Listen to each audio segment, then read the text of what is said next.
محفل نعت ہوتی ہے، محفل میلاد ہوتی ہے، ہمارے شاعر شاعری میں اپنے نبی کے اوصاف، ذات، حقیقت کو بیان کرتے ہیں، لیکن اتنے چھوٹے چھوٹے شاعر، ان کا چھوٹا چھوٹا کلام، اس میں وہ طاقت کہاں؟ میرا رب اپنے نبی کی نعت بیان کرتا ہے، میں تھوڑی سی سناتا ہوں۔ اللہ نعت خوانی کرتا ہے، ہماری نعت خوانی تو 12 دن ہوتی ہے، پھر کبھی کبھی ہوتی ہے، 12 ربیع الاول تک ہم خوب اپنے نبی کو یاد کرتے ہیں، اس کے بعد یوں بھلا دیتے ہیں جیسے کوئی آیا ہی نہیں، اور 10 دن نبی کے گھر کی قربانی کو خوب یاد کر کے روتے ہیں، پھر یوں بھلا دیتے ہیں جیسے کوئی قربان ہوا ہی نہیں، جیسے کسی کا سر کٹا ہی نہیں، جیسے کسی کے معصوم بچوں کے ٹکڑے ہوئے ہی نہیں، جیسے کسی نے پیاسے موت۔ تم تو 18 گھنٹے 20 گھنٹے کا روزہ رکھ کے پریشان ہوتے ہو کہ ہو اتنا لمبا روزہ، پیاس لگ رہی، بھوک لگ رہی۔ میرے نبی کی اولاد نے 72 گھنٹے بھوکے پیاسے رہ کر سر کٹائے، جانے دی اور نیزوں پہ سر چڑھائے۔ میرا رب اپنے نبی کی قد جاءکم من اللہ نور وکتاب مبین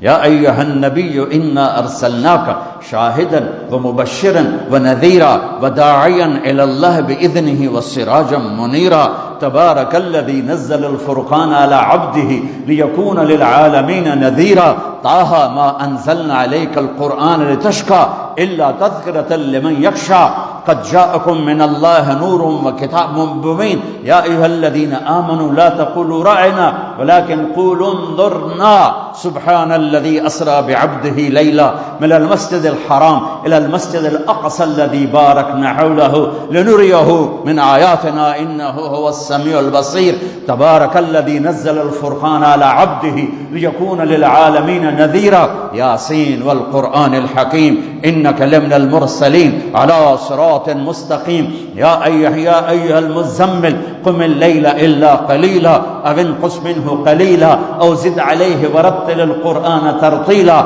إنا سنلقي عليك قولا ثقيلا يا أيها المدثر قم فأنذر وربك فكبر وثيابك فطاهر والرجز فاهجر ولا تمنن تستكثر ولربك فاصبر